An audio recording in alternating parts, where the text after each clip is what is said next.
रात के 10 बज चुके हैं और मैं हूं आप सभी का अपना शावेज़ मलिक और हाज़िर हूं आप लोगों के सामने फिर से एक क्राइम की कहानी को लेके, एक क्राइम की घटना को लेके।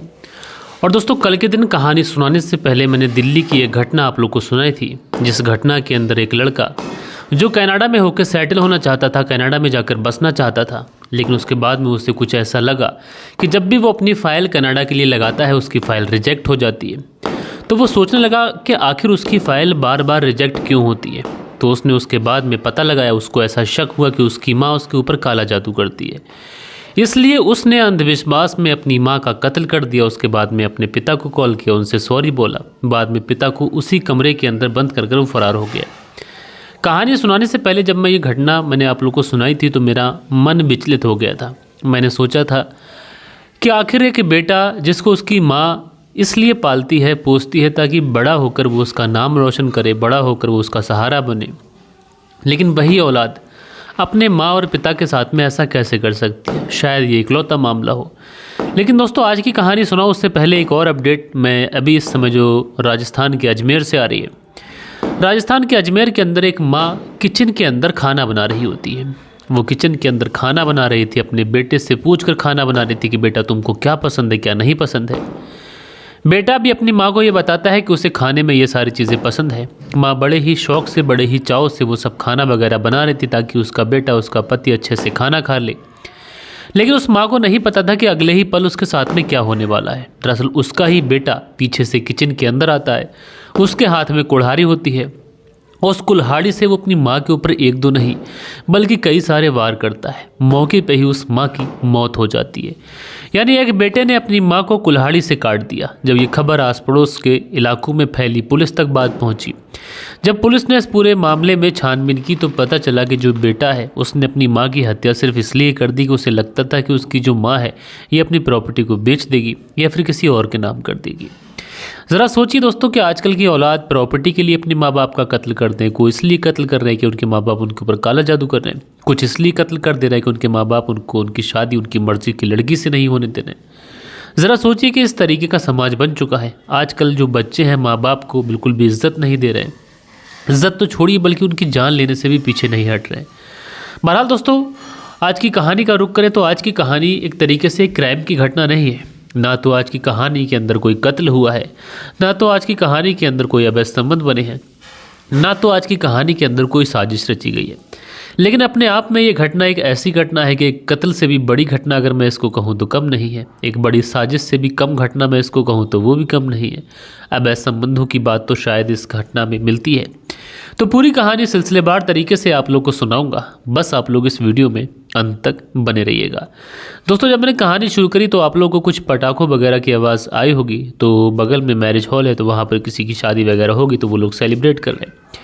तो बैकग्राउंड में जो आवाज़ आई थी, जो नॉइज़ आई थी, उसके लिए माफ़ी चाहता हूँ। हो सकता है कि आगे भी वीडियो में आप लोग को बैकग्राउंड की कुछ नॉइज़ देखने को मिल जाए, तो उसके लिए भी माफ़ी चाहता हूँ। आज की घटना की बात करें तो आज की घटना की शुरुआत होती है उत्तर प्रदेश से।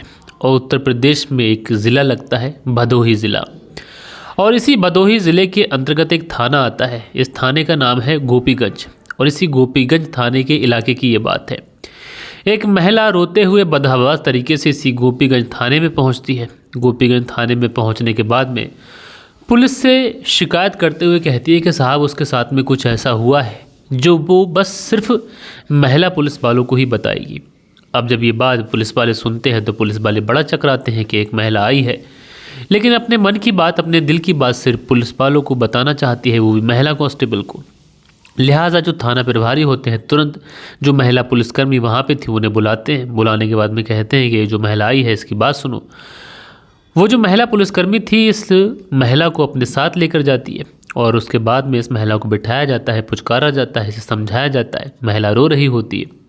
इसके आंसू पोंछते हुए जो महिला कांस्टेबल होती है वो इससे कहती है कि बताओ क्या बात है, अगर तुम्हारे साथ में कुछ भी गलत हुआ है, तुम्हारे साथ में किसी ने भी कोई दरिंदगी की है, कुछ भी ज़्यादती तुम्हारे साथ की है, तो पुलिस को तुम सब सच सच बता दो और तुम्हारी पूरी मदद की जाएगी। तो उसके बाद में जो महिला होती है ये पुलिस को एक ऐसी बात सुनाती है जिसे सुनने के बाद में जितने भी पुलिस वाले थे, जब वो महिला पुलिसकर्मी और पुलिस वालों को आकर बताती है तो सब के सब दंग रह जाते हैं। सब के सब अपने दांतों तले नाखून चबाने लगते हैं कि आखिर कोई ऐसा कैसे कर सकता है। आज तक इस तरीके की घटना तो हमने सुनी नहीं। लिहाजा जो पुलिस वाले होते हैं इस महिला को अपने साथ बिठाते हैं, तुरंत इसके ससुराल पहुंचते हैं। ससुराल पहुंचने के बाद में इसके पति को गिरफ्तार किया जाता है। गिरफ्तार करने के बाद में उसे पुलिस थाने लेके आया जाता है। फिर उसके बाद से जब इसके पति से पूछताछ की जाती है तो उसका पति बताता है कि उसकी पत्नी ने जो भी शिकायत की है ये सच है और मैंने अपनी पत्नी के साथ में ऐसा किया है। उसके बाद में पुलिस गंभीर धाराओं में मुकदमा दर्ज करके इस व्यक्ति को जेल में भेजती है। लेकिन इस व्यक्ति के बारे में जब आस पड़ोस के लोगों को पता चलता है तो लोग बड़ा हैरान होते हैं और लोग यही सोचते हैं कि आखिर ये पति अपनी पत्नी के साथ में ऐसा क्या कर रहा था। तो इस कहानी की अगर बात करें तो इस कहानी की शुरुआत होती है कई साल पहले से। इस कहानी की शुरुआत लगभग 1.5 साल पहले से कह देते हैं। यानी इस कहानी की शुरुआत होती है 23 मई साल 2023। 23 मई साल 2023 ये वो दिन था कि जिस दिन इस महिला की शादी हुई थी। शादी से कुछ पहले की बात करें तो इस महिला यानी इस लड़की की उम्र तकरीबन 21 साल की हो चुकी थी। इसके परिवार वालों को इसकी शादी की चिंता थी। अब दोस्तों, दुनिया में अगर कोई भी माता पिता होगा, उसके जब बच्चे जवान हो जाएंगे तो उसकी सिर्फ एक ही ख्वाहिश रहेगी कि किसी भी तरीके से उसके जो बच्चे हैं उनका घर बस जाए, वो अपने घर के हो जाए।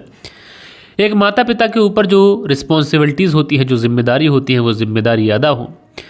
लिहाजा जो परिवार वाले होते हैं इस लड़की के लिए रिश्ता देखते हैं। तमाम रिश्तेदारों से भी कहते हैं कि कोई लड़का अगर अच्छा कोई भला परिवार हो तो हमारे यहाँ रिश्ता लेके आइए।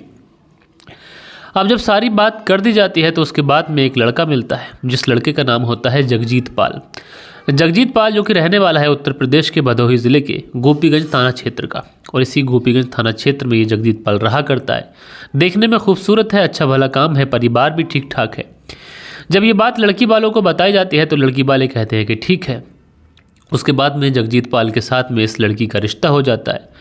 रिश्ता होने के बाद में शादी की तारीख फिक्स हो जाती है। जगजीत पाल इस लड़की के बारे में उसे पता भी चलता है कि इस तरीके की लड़की है, उससे उसका रिश्ता तय हुआ है। लेकिन उस समय जगजीत पाल ने अपने परिवार वालों से सहमति जताई। उसने कहा कि ठीक है, अगर आप लोगों की मर्ज़ी है, आप लोगों को लड़की पसंद है तो रिश्ता कर दीजिए, मुझे कोई एतराज़ नहीं है। उसके बाद में दोस्तों 23 मई साल 2023 ये शादी का दिन रखा जाता है। जगजीत पाल पूरी शादी की तैयारियां करते हैं, अच्छे तरीके से दूल्हा बनते हैं। तमाम रिश्तेदार, तमाम घर वाले सब बारात लेकर पहुंचते हैं। बारात पहुंच जाती है 23 मई साल 2023 को इसी लड़की के घर पे। लड़की के जो घर वाले होते हैं बारात का बहुत अच्छे से स्वागत करते हैं। सारी ही चीज़ें बहुत अच्छे तरीके से, नाश्ता पानी सब कुछ होता है, खाना वगैरह होता है। उसके बाद में जितने भी रीति रिवाज रहते हैं उसके हिसाब से इस लड़की की शादी जगजीत पाल के साथ में कर दी जाती है। जगजीत पाल भी आज बहुत खुश था, लड़की भी बहुत खुश थी। लड़की जब विदा हो रही थी तो शायद उसकी सहेलियां भी उससे यही कह रही होंगी कि आज के बाद में तुम्हारी नई ज़िंदगी की शुरुआत होती है, और जो जीजा जी हैं ये भी देखने में बहुत ज़्यादा खूबसूरत है, तुम्हारा बहुत ज़्यादा ख्याल रखेंगे। जो जगजीत पाल की पत्नी बनी थी ये लड़की, अब इस लड़की का नाम हम एक रख लेते हैं, इस लड़की का नाम हम लोग गुड़िया रख लेते हैं। जो गुड़िया थी ये भी बहुत ज़्यादा खुश थी, क्योंकि हर इंसान का सपना यही होता है कि उसकी शादी हो, शादी होने के बाद में उसका जो पति हो, या फिर अगर कोई लड़का होता है तो उसकी ये ख्वाहिश होती है कि जो उसकी पत्नी हो उसका बेहद ख्याल रखे। शादी के बाद में ज़िंदगी अलग हो जाती है। यही सारे सपने लेकर ये जो गुड़िया थी जगजीत की दुल्हन बनकर आज उसके साथ उसके घर जा रही थी। बारात रुखसत हो जाती है, बारात वापस से जगजीत के गांव पहुंचती है। वहां पर पहुंचने के बाद में जितने भी मेहमान वगैरह थे, ये जो भी मेहमान थे अपने अपने घरों को चले जाते हैं। अब थोड़े बहुत मेहमान बचे थे वो आस पड़ोस के रिलेटिव के यहाँ सोने चले जाते हैं। बाकायदा सुहागरात की जो तैयारियां होती हैं, कमरा सजाया जाता है। उससे पहले की जो रस्में होती हैं जगजीत के परिवार वाले उन रस्मों की अदायगी भी करते हैं। उसके बाद में जो दुल्हन गुड़िया होती है ये अपने कमरे में बैठ कर इंतज़ार करने लगती है कि उसका पति आए और कम से कम उसके साथ में चंद बातें करे, प्यार मोहब्बत की बातें करे। उसके बाद में ये एक नई ज़िंदगी की शुरुआत करे। जगजीत पाल उस दिन अपने कमरे में आता है जिस कमरे में उसकी दुल्हन बैठी हुई थी। ये दुल्हन से 2-4 बातें करता है, उसके बाद करबट लेकर दूसरी साइड सो जाता है। अब जब पत्नी अपने पति यानी जगजीत पाल से गुड़िया कहती है कि क्या हुआ, क्या बात है, आज तुम मुझसे प्यार नहीं करोगे, तो जो गुड़िया का पति जगजीत पाल होता है वो कहता है कि देखो आज मैं बहुत ज़्यादा थक चुका हूँ, ये सब कुछ फिर किसी और दिन कर लेंगे।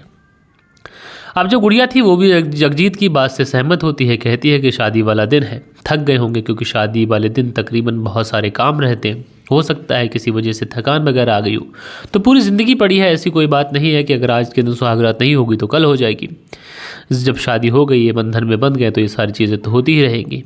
पति अगर थक चुके हैं तो कम से कम उन्हें आराम करना चाहिए, अपनी सेहत का ख्याल रखना चाहिए। गुड़िया यही सोचते हुए उसकी भी आंख लग जाती है, सो जाती है। दूसरा दिन हो जाता है। दूसरे दिन को भी इसी तरीके से अपने पति का इंतज़ार करती है, लेकिन दूसरे दिन कमरे के अंदर पति आता ही नहीं है। अब बड़ी गुड़िया जो थी बड़ी परेशान होती है। तीसरे दिन भी यही कुछ रहता है। गुड़िया इंतज़ार करती है, तीसरे दिन भी पति नहीं आता है, चौथे दिन भी यही रहता है, चौथे दिन भी पति नहीं आता है। उसके बाद में गुड़िया के जो मायके वाले होते हैं वो गुड़िया को लेने आ जाते हैं। गुड़िया अपने मायके चली जाती है, लेकिन वहाँ पर भी पहुँचने के बाद में गुड़िया ने एक बहुत बेहतरीन फ़र्ज़ निभाया था। उसने अपने पति की इज्जत रखने के लिए अपने मायके में कोई भी बात नहीं बताई थी। उसने किसी को नहीं बताया था कि उसके पति ने उसके साथ सुहागरात नहीं मनाई है। उसने किसी को ये भी नहीं बताया था कि उसके बाद में 3 रातों तक उसका पति जो है वो उसके पास उसके कमरे में ही नहीं आया। जो गुड़िया थी अपनी ज़िंदगी सोचती है कि शायद आने वाले समय में सब कुछ ठीक हो जाए, उसके पति किसी परेशानियों में हो, मौका मिलेगा तो उनसे बात करूँगी। लिहाजा मायके में कुछ दिन रहती है। उसके बाद में ससुराल वाले लेने आ जाते हैं। गुड़िया अब ससुराल आ जाती है और यहाँ पे आने के बाद में फिर से उसका पति उसी तरीके से कई बार उसके कमरे में आता, लेकिन उसके साथ में शारीरिक संबंध नहीं बनाता। हफ्ते गुजर जाते हैं, महीने गुजर जाते हैं, सालों का समय गुजर जाता है, लेकिन पति ने गुड़िया के साथ में एक बार भी शारीरिक संबंध नहीं बनाए थे। एक बार भी गुड़िया को ऐसा महसूस नहीं हुआ था कि उसकी शादी हुई है और उसका कोई पति भी है। गुड़िया बस उस घर में काम करती, खाना बनाती, रात को थक हार जाती तो पति से 2-4 बातें करना के लिए मन चाहता, लेकिन जो पति था वो कमरे के अंदर आता ही नहीं। गुड़िया की जो परेशानियां थी लगातार बढ़ती रहती हैं, लगातार उसे अकेलापन महसूस होता है। कई बार जब वो थक हार जाती, उसका जो मनोबल था जब टूट जाता, तो वो अपने घर फ़ोन लगाती। घर फ़ोन लगाने के बाद में मन में ख्याल लाती कि कहना चाहिए अपने पति की बात, लेकिन फिर कर्रा दिल कर उस बात को मार जाती और अपने मायके वालों को एक भी बात अपने पति के बारे में नहीं बताती। जगजीत जो था वो अपनी पत्नी से बेइंतहा एक तरीके से मोहब्बत की तो छोड़िए, वो उससे मिलना तक नहीं चाहता था।